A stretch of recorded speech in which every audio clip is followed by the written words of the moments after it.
Good morning, everybody, and welcome to Her Story Women in Loyalism. We are delighted to say that we are now starting our new podcast series, Penny for Them, and our very first guest today is Stefan. So welcome along, Stefan. Thank you. Thanks for having me. You're coming along today to talk to us about having a stoma bag. Yes. So we do really appreciate it, and hopefully the information is going to be really interesting and will make a difference to other people's lives. So if I could just hand over to you, if you want to tell me a wee bit about yourself, where you live and things. Well, I'm Stefan McNicholl. I live in Corray. I'm 30 years of age. I work in a wee place outside of Corray, Hutchins, which is easy for me to get to because I can cycle, which is really handy. I'm here to speak today about having a stoma bag and the complications and the issues around having a stoma bag and how it can affect you mentally.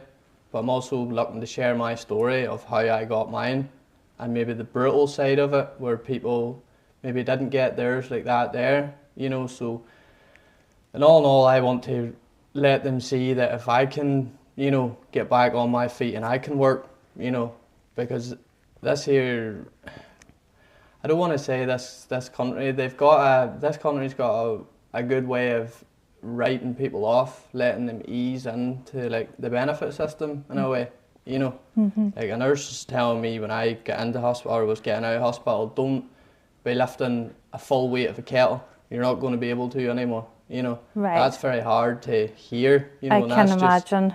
That's just a wee thing, that was said to me. Yeah. And it's still nearly a taboo thing to talk about stoma bags, isn't it? It's something that's not out there within the public domain for people talking about it. So if we bring you back to the very start, did you have any health issues leading up to that? Yeah, well, when I was 17, I lived in Oma with my father and my brother. And it was around my 17th birthday whenever I started feeling these wild bad. And I mean, you can tell cramps, but when someone's literally feels that your stomach's being tied in a knot, that's, there's something wrong. And I don't think I was 18 at the time whenever I actually went to get it looked about. But it was very hard for them to diagnose what it was. And a week in hospital, I had found out I had Crohn's. And it was treated with a lot of different medications at the start. There were steroids, these wee tablets that I had to take, and what they were trying to do is send it into remission.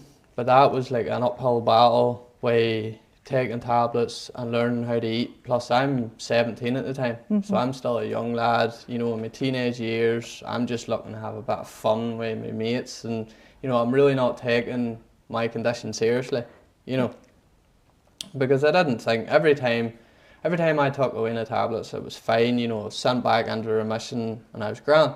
Then I was just eating whatever I wanted to, and that was the worst case. But I dealt with that there for quite a while until the stoma bag incident happened. Right, okay. And it's a rare story of how that actually happened. This is when I started to take my health a wee bit more serious. Okay, and what age were you then? I am 30 now, so I was 24. Right, 25, okay. So you've been living with Crohn's disease up to then? Yeah. So and then this happened? So it was 8 years with Crohn's, and then I've got 5 years there in March past that I've had a stoma bag. And the term for my stoma bag is an ill-no-lostomy, where it can be reversed, but you have got a colostomy as well, where it can't be reversed. That's people, but either or getting them things, you have the time to prepare for these here. The doctors is telling you, like you need one of these, you have a couple of months to mentally prepare yourself for this here. My case, I wasn't like that there. I had 15 seconds. Okay, so can you tell us what led up to that whenever you found out you had the 15 seconds? That was whenever I started taking my health more serious. I wanted to start getting these tests done. I wanted to get regular checkups and all, and it was actually me looking this camera test. I was demanding this here off the hospital because I wanted to see. I just wanted to check because I was feared of other things, other health concerns, cropping up. with how bad my bowel actually was. And so I requested this here and ended up getting it. But what that involves is in the night before you have to flush your bowel out. So you have to drink this some not so nice tasting stuff, you know, and it flushes you out. But after that there, I come in and I'd come in a little bit late to the thing, maybe 15, 20 minutes late to the actual appointment to get this, I can't remember what it's, I think it's called an endoscopy. Right. Where you get the camera, you know, put inside your body, you know, to see what's about. But I've had 2 of these done before, you know, down the throat and, you know, and everything else. But what happened with this one was there came a point in it where I was lying on the table and this immense pain. Now, it's as if somebody had just run up and kicked me in the side. Right. You know, it just... In the middle of getting this treatment done? Yeah, just the camera test. Yes. And I was trying to tell them, because my whole side was going like numb at a stage. I was trying to tell them something's wrong here. You know, and I think they seen it in the camera themselves, that they had perforated my bowel, which what they done was, once they had crossed this section here, they had tore it in a place. Right. But they had brought it on over here and they had pumped this stuff. It's like, it's not air, it's stuff that they use to inflate your bowel whenever they're running the camera through it. But what it done was it blew my bowel out. So you can imagine like a tire popping. That's what I felt. I felt like a pop. And after that there, 5 hours went by before I actually got the surgery. But it felt like 15 minutes. Because right. I think by the time they took that camera out of me, I was starting to go a wee bit like delirious. I had realised what had happened. Yeah. And I was starting to really shut down. And did they explain to you at that time this has happened? They didn't know. Right. I think they seen it, but they need to confirm these things. So that's why the 5 hours, they needed to absolutely confirm before they give me a life-changing surgery that this is what's happened. And they did confirm it. They were getting, the reason that it took so long was they were testing to see if they had actually done it and how many places they'd done it in, but they needed to go and get a blood bank. They needed my blood so that just in case, you know, something had happened.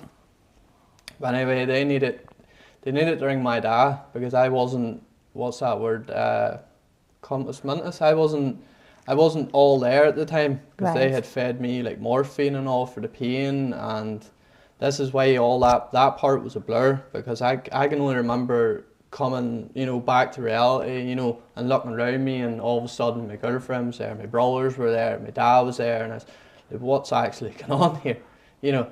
And my dad had a wee like chat with me, and it's like, you know, you need a stoma bag, like, and they knew my stance on it. They knew that was, you know, the last thing I wanted in this earth, and it really was. It was the last thing. As soon as they told me that, but that's an example of how much pain I was in.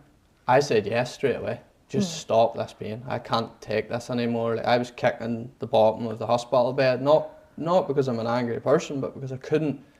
It was so sore, so it was, and so he had to sign the form, you know, with me present, that it was getting it done, and he was in tears because he knew what he was doing, you know, but he wanted to save his son's life. You know, It was a situation where you're not going to live if you don't get this done.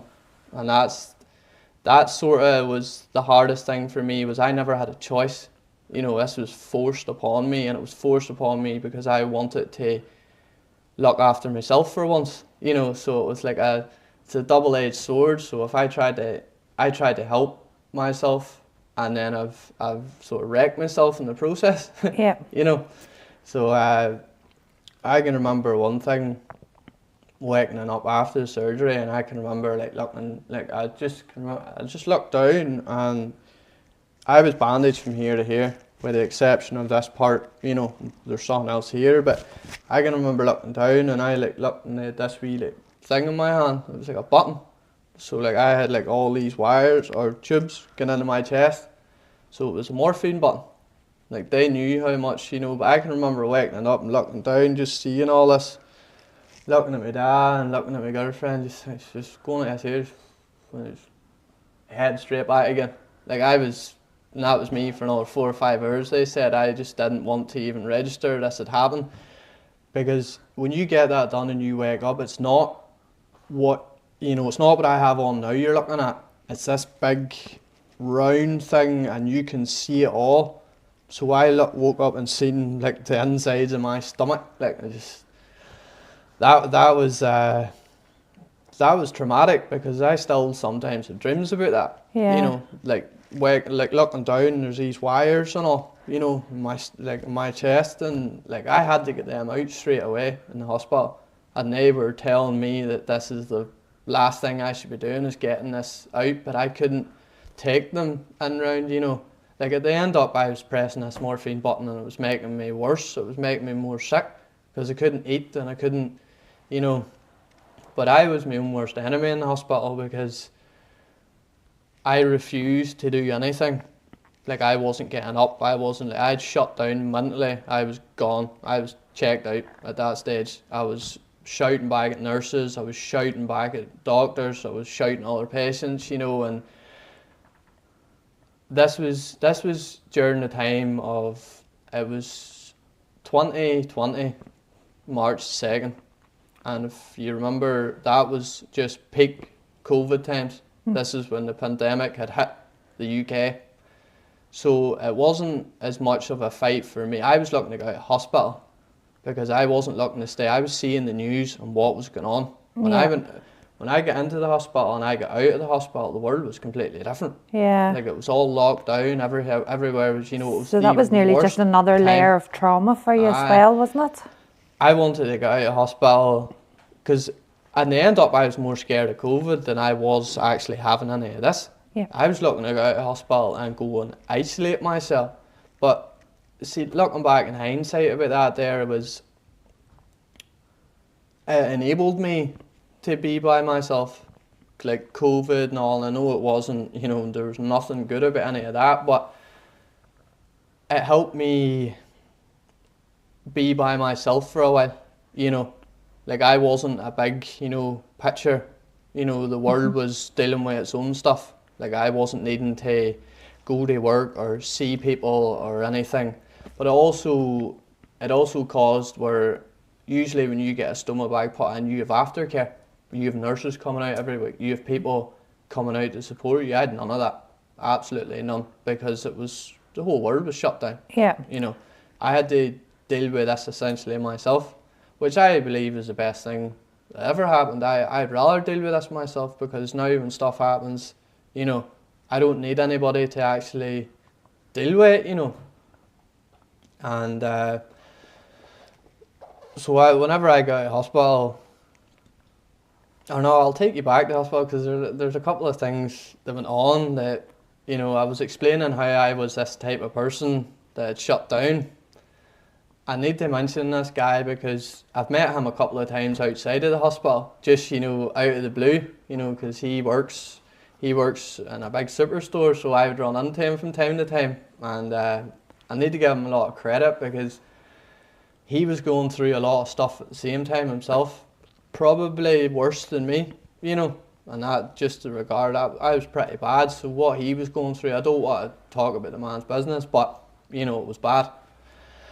And I can remember lying in the bed, and I think my dad and girlfriend had told him everything, you know, because I definitely wasn't speaking to anybody. And I can remember they were urging me to get out of bed. I needed to walk. This is why I'm in so much pain, because I'm not walking, I'm not moving, you know, I'm not trying to get this to work. And see, for maybe 2 or 3 days, he was at me, just at me, really winding me up. You know, like, and not in a good way, like, you know, like, in the end up I knew what he was doing, you know, but he was, you know, really frying me to the point where I get out of bed, and I was, look, I'll not mince my words here, I was looking to go over and choke him.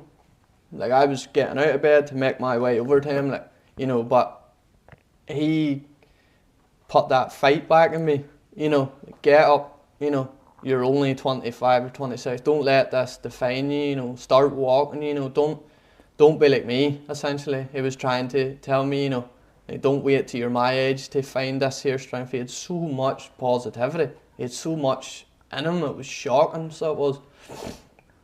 But he really was the one that got me up on my feet in the hospital. And that's why I feel like I needed to mention him. Yeah. Because he was, like, I still think about him to this day. Well, that's nice. It's nice to have somebody there that knows it and is helping. A lot of people don't know about him because I don't chat about him much. Like, that's my only thing where, like, he helped.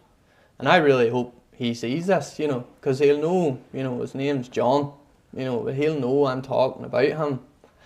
And the last time I met him, he was doing, I think, security in a superstore, and my girlfriend walked up the aisle to find something, and she came back to the security guard standing beside me, and she came back all worried, and I was like what's going on here, you know, and I was like, did you not recognise who this is? You know, and as soon as she seen him, it was big arms, you know, it was like she knew how much he had done for me, you know. But anyway, when I got out of hospital, it was mad. Like, it really was a new world. Like, the world had locked down. You weren't allowed to go into shops without masks on. Not that I was able to walk to a shop anyway, but my girlfriend was an essential worker, so there was more fear than anything of catching this. I was weak. I was really fragile. I was trying to recover as fast as I could. I didn't have time to actually even process what had happened in the mental health and everything that's going to come with it. I had no time to do it. I was almost more scared of COVID at the stage. But then that only opened up for whenever all that calmed down, then all this came back in. And I needed to, I'm not saying I'm some sort of, well, I would consider myself a real good mental powerhouse now when it comes to it, because it doesn't get to me at all. Like, I mean, at all. If anything, I use it to fight more, you know. Like, I don't consider myself not normal. I consider myself every bit as able-bodied as everybody else. Yeah. So I do.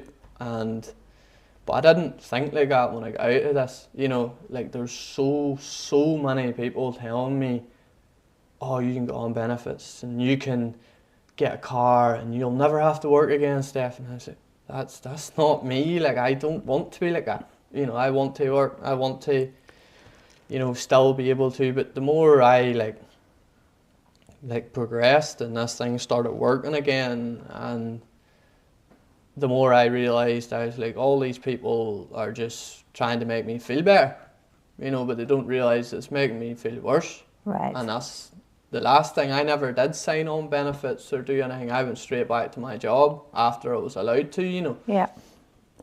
And I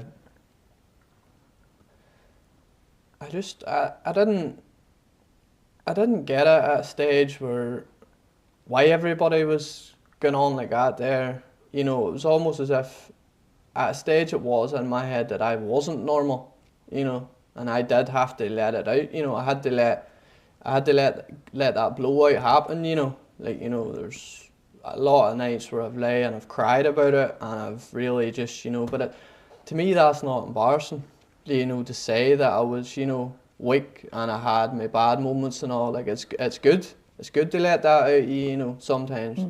You know, and did you ever have anger then towards the hospital and things for what happened? Yeah, a lot, especially when the guy that had done it, like, to me it's an accident. It's as simple as that. I'm not blaming anybody. It was an accident, and these things happen. That is my thing, you know, like, just what's in the way becomes the way sort of thing, you know. Let's just get on with it. But he came to me maybe a couple of days before I got to hospital, and he said to me, he's like, I'm just going to tell you this now, Stephen, this probably never would have happened to you if you hadn't come in that day. He says, and I'll leave you to do whatever you want with that.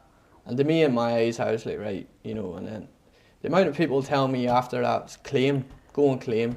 I couldn't even do that, you know, because it's not, I have too much pride to want to try and get free money. Like, to me, I don't want to ruin that man's career, you know, over something, you know, everybody has their bad days, you know. Just so happen that whenever he has a bad day, things can really go wrong. Like, but I had a lot of anger and hate against a lot of people surrounding the whole issue, because it was almost like it was trying to be fed to me at a stage that this is my fault. Not in my fault directly, but it was more, you had Crohn's, you were going to end up with one of these. And that was not the case, because the treatment that I was on completely suppressed my Crohn's disease. I didn't have it, in a sense, it was in dormancy, you know. Mm-hmm. But in hindsight about that treatment, what that treatment actually really done was it suppressed my immune system. So if I had been undertaking that treatment during COVID, I would have run into a lot more complications than I would have having a stoma bag. Having a stoma bag in a way kept me out of hospitals. Like before this, I had to go every 8 weeks and get an infusion. And it kept me from having to go and do that. They've essentially removed the Crohn's out of my bowel, because they've cut like a foot or something out of my bowel. And the way I seen it was, there's a lot more benefits that I wasn't seeing. There's a lot more things that was going for me now, you know, than before I got it, which is, it's so strange to say that there, because 99.9% of the people I speak to tell me they don't know what they do without it, or what they do if they got one, or what would happen, you know. And that was my exact response too. Whenever I didn't have it, I was like, I'm not taking one of these, you know. I'm not, it's not happening regardless. I'm not going to be around in this world for very much longer if I ever got one of these. And I didn't know the actual mental fight I had in my head whenever I got it, you know. But 5 years later, I'm arguably doing better now than I would have been if I didn't have one. And that, if I don't know if that makes any sense. Like, some people would be or listen to this thinking, well, how are you doing better with a stoma bag than without one? Yeah. It's all to do with what it done in here, your whole mental health. Like, I truly do believe people can only sink so low before you bounce. Yeah. Like, I'm a real believer in that there, and I want to let people know, you know, like, don't be letting people write you off. If you're going to write yourself off, fair enough, but ask yourself, you know, can I do this here? Don't be listening to other people, essentially, because there's still people to this day telling me, you know, like why are you still working? So what do you mean, why am I still working? Because it's life, and life goes on. Yeah. But you could be doing, Stefan, but nothing. I could be destroying my whole mental health and self-esteem doing that there too. Yeah, you have a real positive attitude, and see, sitting listening to you, it's absolutely great.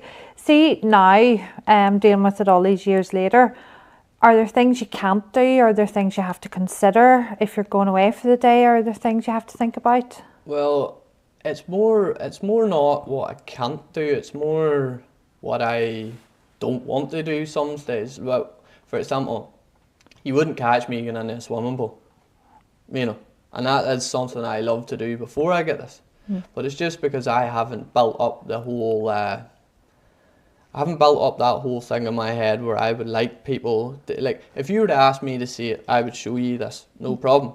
But I don't want to, like, brazenly walk out into a swimming pool with it just, you know, hanging out, because I don't know how I would react to, you know, people looking the whole time, you know. And there's also the fear of it coming off, you know. That's a big, for example, I went to see a comedian there a couple of weeks ago, and it was a whole rush job of getting up to Belfast, so much so that I got out of that car without my kit. And I thought to myself, right, 9 times out of 10 I'm okay, I don't need it, it's fine. But there is that chance that there's something that's going to happen, you know, and it happened that night. Like, just, you know, you couldn't write it. Every other time I've had my kit with me, one time I forget it, it's happened. Halfway through this comedian show, this comes off. I mean, just falls off my stomach, you know. And I'll explain why in a wee second.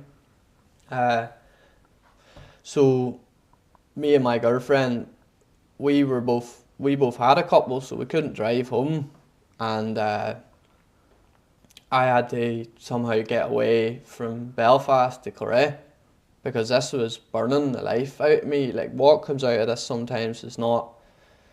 It really depends what you eat and how well you eat it and chew it, but drinking for me, I'm not a big drinker anyway, so I don't drink. But what I've noticed throughout the years is when I drink is the acid in the drink, that it'll peel that off straight away. Right. You know, so it's just a good thing I don't drink. You know, but that's what happened that night, where that come off, and it took me 3 years to go home that night.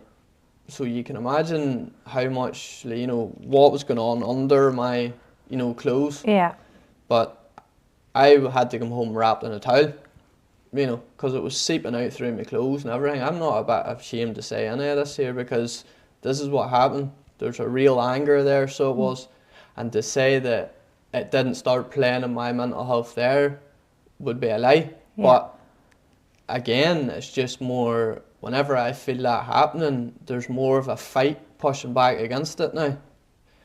And so that was me standing for 2 years in a disabled toilet without a bag on, just hovering over a toilet, because my skin was that burnt at a stage I could not allow it onto my stomach anymore. Yeah. So when I got home that night, I had to sit for another 4 or 5 hours just with cream to try to calm it down, because I couldn't even wash it, because cold water was burning me. It was like I was putting acid on myself, you know, I couldn't. And the reason that it come off so easy was wearing something on your skin for 5 years is going to start having an impact in your skin under it, you know. So like that's the reason why I've started really the last maybe year or so really being more concerned with what I'm eating and how I'm eating it, and more or less it starts by chewing. You really have, like, I can eat virtually anything bar lettuce. Lettuce is, nobody should be eating lettuce, but it's more, I chew a lot of stuff really, really well, because I'm aware if I just swallow a big mouthful of something, it's not going to come out of that very easy, you know. Yeah.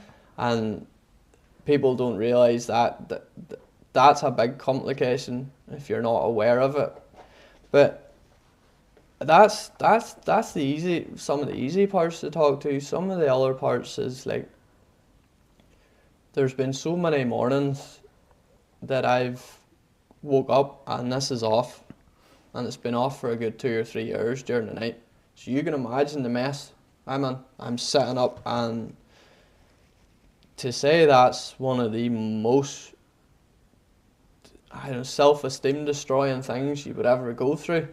You know, you're literally waking up in your own, you know, and that involves me having to get up, before I even go and get showered or washed, I have to get the bed sorted, because that can't be on my bed for too much longer. You know, the amount of beds I've replaced because of this here, you know. But to say that doesn't happen much anymore. That was more when I was first coming to terms with it and dealing with it and the issues surrounding it and all, you know, not taking proper, you know, time to actually care for it the way it should be. But there's some of the things that people don't realise that only somebody with a stoma bag watching this would relate to. Say, that happens to me, you know. You know, I just want to give people that sort of fight back with themselves. And I think that's really good, because like we were saying earlier, it is one of those things people don't talk about. So by them sitting listening to what you're saying, they might be going, oh, that's actually happened to me, but I was scared to say to somebody. So it's really good. What about your workplace then? Is it something you have to declare whenever you're going to work somewhere?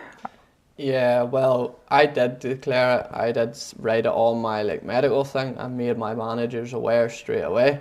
I didn't get my foot in the door and then turn around and say, oh, here, by the way, I've got a stoma bag. I made them aware of it. But if anything, it makes me work a lot harder. So it does, because I don't want to feel like I'm not a normal person. I am a normal person, you know, like I'm every bit, you know, and I'm a lot harder worker now, I think, because of it, you know. But they're great, so they are. See, they have a facility for me where I can go and change it, so I can, and they work with me. My manager, sometimes if I was to, you know, if that's what I was explaining there 5 minutes ago, if that happens, I just have to let him know. Now, I don't have to tell him what's happened. He knows what's happened, you know, and I don't get anything said to me if I was to come in 20 minutes late or half an hour late, because it's something that I can't do anything about. You know, it's not something that can sort any faster, you know, and I'm certainly not getting up 2 or 3 years early every day just to make sure it doesn't happen, you know. But to say I couldn't take precautions, like, pardon me, I could take precautions where maybe not eat, you know, at a certain stage of the night, you know, maybe watch what I am eating at a certain stage of the night, you know, and I can set myself up for a fail sometimes if I was to, you know, gorge during the night. Like, I know what's happening. I know what's going to happen in the morning time, you know. So sometimes that happens too, but you can't help it. Sometimes you're a normal human, you know. It's like it's hard, you know, not to gorge in a late night movie or something, you know. But my workplace is great when it comes to this here. Like, they give me a lot of freedom, you know. My last place, I don't think they understood it as much as this place does. Right. And it was a lot harder to get to.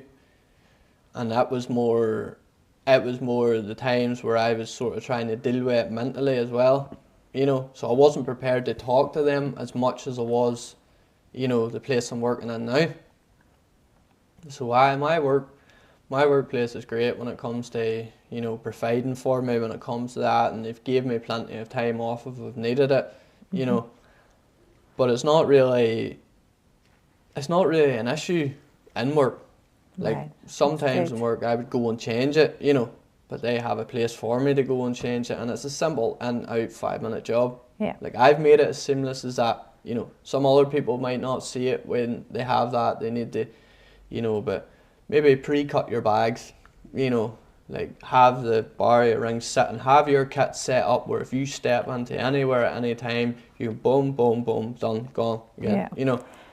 Yeah, and then just whenever you're talking about the bags and things, I'm just wondering, you're away within pharmacy and things, nowadays there's always a shortage of things. Has there ever been any bother with shortage of bags and what do you do around that? Well, there was one time I had to keep a bag on me for 2 days because to me, I would blame myself. I should have ordered a bit sooner, you know, but I did order a day in advance and they still weren't there, you know. But it was still COVID times and there was things going on, you know. I wasn't really, and I was still getting the gist of these things too, but there was a couple of times where when you put a stoma bag on, you have to put a barrier ring on first where it protects that, and then you put the bag down. So the bag's not sticking, most of the bag's not sticking directly to your skin or the stoma. It's stuck to this barrier ring. But I've had to wear stoma bags without barrier rings because there was a lack of having them.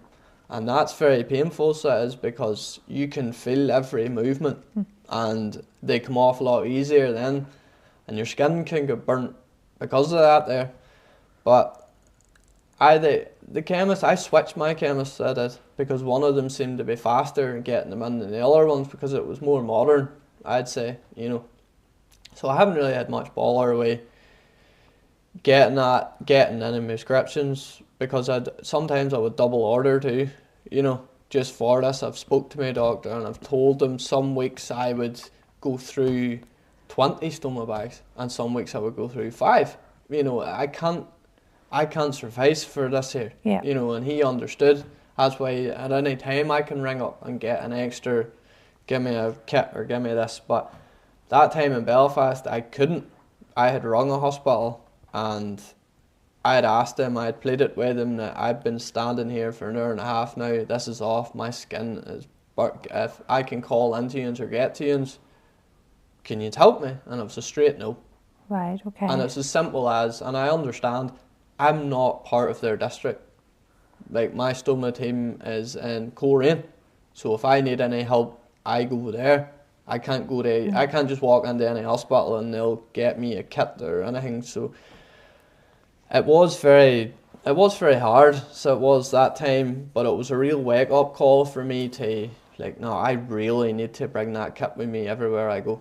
Yeah. Because I was out at a concert there on Sunday past, and I was literally walking around with that in my arm, you know, and people might think and say, well, is that not making you, no, it's not making me feel anyway. If anything, it's making me enjoy my night better, because this isn't in my mind. I can go and I can deal with that straight away if I need to.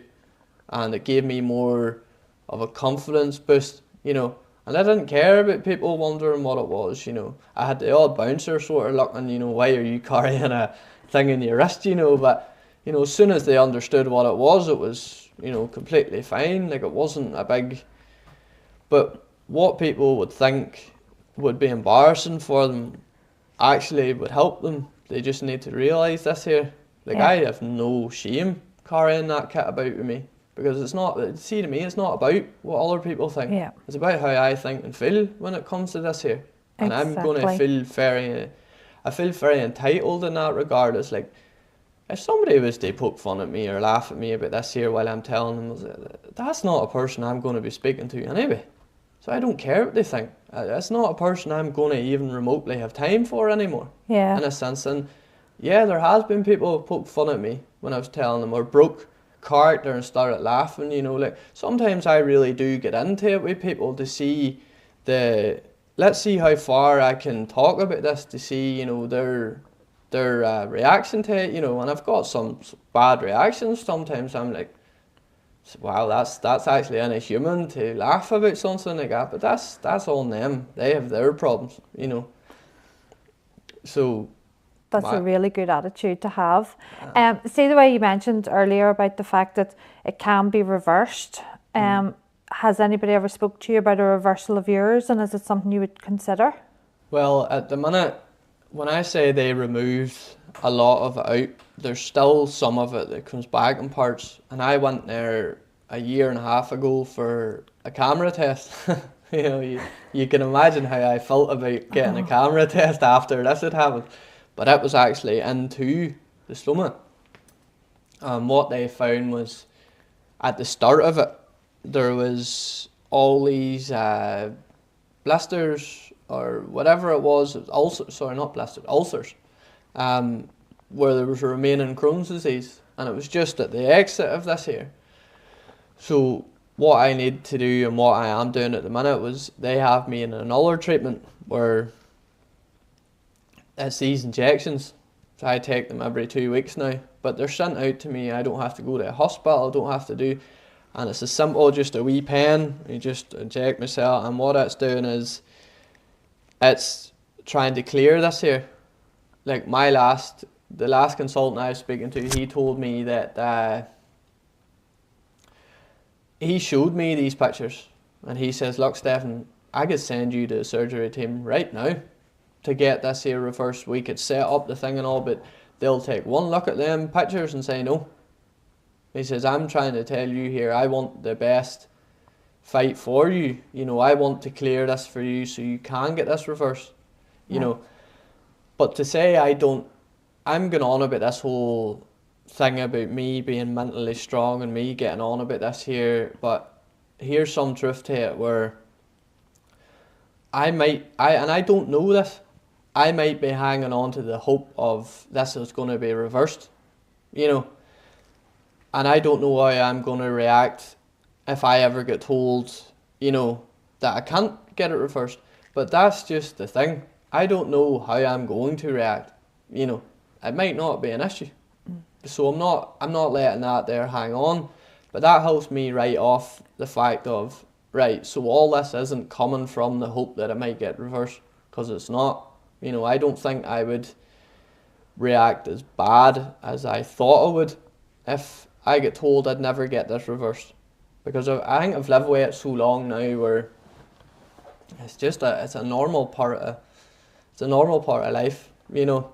And I know, and the reason why I know there's people out there suffering, and they're suffering badly, is because there's plenty of events I've been to and plenty of nights out I've went on where there's been people coming up to me and they can only speak about this when they're half-lit, or they're full, you know, they're not themselves, is what I'm saying. And they'll come up and they'll start speaking to me about their own problems and their own health issues, and you know, it's all regarding Crohn's or colitis or IBS or having a colostomy or I don't know what. It's all about, you know, because they've heard of me and they see me out working and they see me doing everything, and these are people that are hiding these symptoms from people or hiding these things, and that's why they're speaking to me. But to say that these people would even remotely come up and chat to me the day later is a lie. They wouldn't. Do you know what I mean? So yeah. I see that as in, wow, like these people are so heavily suppressed, even within themselves. You know, like, get out, like start fighting back is what I'm trying to say. Yeah. You know, don't let people push you into this wee corner of, you know, I call it benefit street. You know, don't let them send you up that there. Yeah, and don't let it define who you are. Yeah. You're so much more than that, aren't you? Have you got any last minute tips or advice for anybody that is either dealing with it at the minute or it's potentially on the horizon for them in the future? It gets better. It really does. Don't be thinking that your self-esteem is always going to be like that there.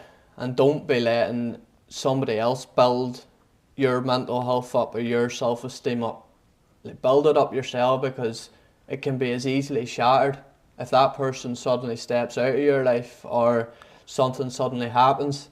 You know, letting other people define how you feel about this, you have to really find out yourself. And you really have to dig deep, because I really had to find, you know, who I was again after this here, you know, because I was not myself for a long time there. Like, I really wasn't myself. And don't feel entitled. Don't feel like the world owes you something or you're owed, you know, I've got a stomach bag and the world's done this to me and I need to, you know, don't be like that there. Get on with it, like, you know. Like, yeah. Love what's happening, love what's coming, the love of fate, you know. It's that's a powerful thing to have in your mind. Don't be ever letting anybody tell you how you should think or feel about this. You figure it out yourself, because nobody at the end of the day is able to tell you how you feel about this here in your head, because nobody is able to tell me or was able to tell me. But for a long time, I was listening to people. You know, and it's only whenever I started fighting back in my own head, is whenever I started moving forward and getting on with it, and take it day by day. Don't be thinking about yourself in 5 or 10 years about it. Just get on with it, and that is the purest thing that'll build your self-esteem up. And I'm talking to boys and people and girls, everybody, when it comes to Crohn's and IBS and anything wrong. You know, just find your own mental health, you know, find your own strength and work from there, regardless of how low it is down in you. Find it and bounce from it. And to me, that's more or less what I've done in a sense. And if anybody wants to pursue reading this and they want to, or watching, I keep saying reading, I like reading. If anybody is watching this, and they did want to reach out and they did want to ask questions, no problem. Like, ask away, you know, because I'm really like an open book when it comes to this here. There's nothing that people can ask me that I'm not going to, you know, tell. There was somebody in work, you know, just come up out of the blue there the other day and was asking me about this. And they actually asked me to see it. And this is the first time in work that somebody said, "Can I see this?" And I was like, I was really taken aback by it, not by embarrassment, but by like, you're actually that intrigued. You know, you're that like, wow, I was straight up, and I never even realised how like easy it was for me to do that. Yeah. You know, just pull it and say, look, you see this, and then I lift it up, so and it says, you see that wee red thing? That's, you know, and like I walked away from that there, and I was like, wow. I had no shame or embarrassment doing that at all. That was great. Like, if anything, that was what's that word? What's the word? I don't want to say vindicating. It was really refreshing. Yeah. Say, you know, because then that person really knows what I'm dealing with, and I could tell the person was being genuine, and they were genuinely interested, and it wasn't no sympathy. So that's the last thing I need or want is any sympathy. You know, if anybody, you know, build your own mental health. That's my tips to somebody with find your own strength and keep going from there. Well, that's great. Thank you very much. That's very powerful and very good advice. What we will do is we'll add our details to the end of this, and if anybody wants to get in contact with you, they can come through us, if that was okay with you. If I can even leave my number too, if you just want. No problem. It would maybe be better if they done it through this here, you know, because they could find more strength as a whole, you know, not just speaking to me, but they could speak to you guys, you know, and they could maybe share their own story. No problem. You know. And we'll also put up some websites and some helpful information at the end of this. So thank you so much for your time, and that was great. Oh, it was a pleasure. I was looking to do this for a long time, so I know it just took us a wee while to get ourselves set up to be able to do the external interviews, but we loved having you along, and thank you. And thank you everybody for listening in, and that's us. Goodbye.